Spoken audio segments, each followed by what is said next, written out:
আমারও আমাদের অধিকার নিয়ে এখানে সমাবেত হয়েছে। আজকের মিটিংটার গুরুত্ব অন্যরকম। আমি শুরুতেই একটু কথা বলে নিই।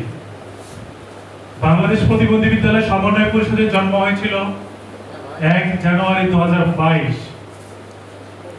এই বিশেষ বিদ্যালয়গুলো নিয়ে যখন আমরা অসহায় এবং নিঃস্বের দ্বার প্রান্তে, তখন এই সংগঠনের জন্ম। পুরো বাংলাদেশ পথে ঘাটে মাঠে প্রান্তরে বাংলাদেশের এমন কোনো জেলা উপজেলা নেই যেখানে বাংলাদেশ প্রতিবন্ধী বিদ্যালয় সমন্বয় পরিষদ কখনো ভিজিট করে যায়নি। আমরা চেয়েছি আমাদের এই বিশেষ বিদ্যালয়ের শিক্ষকরা একত্রিত হয়ে আমরা সমস্যায় আমাদের দাবিটি উত্থাপন করি। আমরা চেয়েছি আমাদের এই 43 লক্ষ শিশুদের ফিউচার যেন অনিশ্চিত না হয়ে যায়, তারা যেন সুন্দরভাবে এই সুন্দর বাংলা বিনির্মাণে তাদের জন্য অংশগ্রহণ করার সুযোগ থাকে। আমার মনে হয় পৃথিবীর সবচেয়ে মহৎ কাজটি আমরা করছি। আমরা চেষ্টা করছি সকল বিদ্যালয়গুলিকে উজ্জীবিত করতে। আমরা চেষ্টা করছি সকল শিশুদের, একটা শিশু যেন আমাদের বাদ না পড়ে, একটা অটিজম, একটা বিশেষ প্রতিবন্ধী শিশু যেন আমাদের এই শিক্ষার আলো থেকে বঞ্চিত না হয়। এই লক্ষ্যে আমরা এগিয়ে যাচ্ছি, কিন্তু বারবার আমরা বাধার সম্মুখীন হয়েছি। আমরা আমাদের কিছু বিশ্বস্ত মানুষের পিছন থেকে পাট টানার একটা বাধার সম্মুখীন হয়েছি। আপনারা নিশ্চয়ই অবগত আছেন যে 52টি স্কুলের একটি তালিকা পাবলিশ করে বারবার সমন্বয় পরিষদকে ক্ষতিগ্রস্ত করার চেষ্টা করছে। যে সংগঠন সারা বাংলাদেশে মুভমেন্ট করে, যে সংগঠন সরকারের চোখে চোখ রেখে কথা বলে, যে সংগঠন উপদেষ্টা সচিব মহোদয়ের সাথে কথা বলে, যে সংগঠন প্রতি মুহূর্তে বিশেষ বিদ্যালয়ের মানুষের নিঃস্বার্থ ভালোবাসাগুলো পৌঁছে দেয়, সেই সংগঠন কখনো 52টি বিদ্যালয়ের তালিকা মন্ত্রণালয়ে প্রধান উপদেষ্টার দপ্তরে জমা দিতে পারে না। এই আদর্শ ভিত্তিক সংগঠন এই কাজটা করতে পারে না। বন্ধুরা, আস্থা এবং বিশ্বাস রাখতে হবে। আমরা আসছে আমাদের এই বিশেষ শিশুদের অধিকার আদায়ে।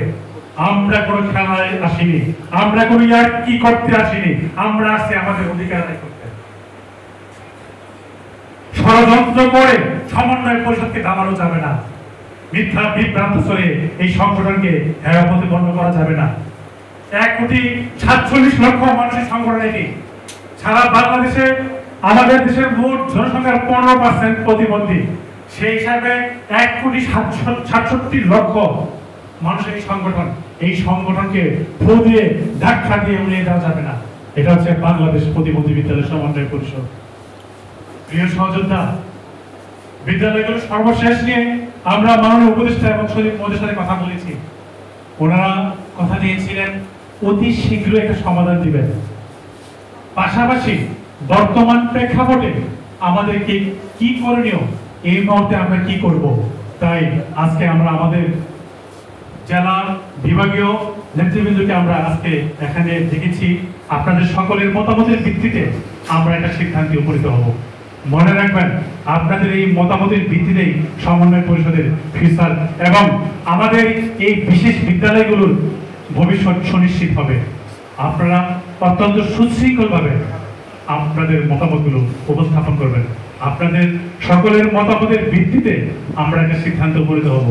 সকলের কাছে অনুরোধ থাকবে, আপনারা ঈর্ষান্বিত হয়ে ব্যক্তিগত আক্রোশে কারোর উপর আক্রমণ করে কথা না বলে আমাদের সুনিশ্চিত ফিউচারটাকে উজ্জ্বল করার জন্য আপনাদের সুচিন্তিত মতামতটা উপস্থাপন করবেন। আমি আমার সংক্ষিপ্ত বক্তব্য শেষ করার আগে আমি একজনকে পরিচয় করে দিচ্ছি। আমাদের মাঝে একজন, আমাদের গেস্ট না, আমাদের বোন আখিনুর ম্যাডাম, একটু দাঁড়ান। আমাদের নির্বাহী পরিষদের সম্মানিত ভাইস প্রেসিডেন্ট, উনি প্রয়াস পরিচালিত ছিলেন বিভাগীয় ইনচার্জ, বাংলাদেশ আর্মি পরিচালিত সেনাবাহিনীর বিশেষ প্রতিষ্ঠান বিশেষ প্রতিবন্ধী বিদ্যালয়।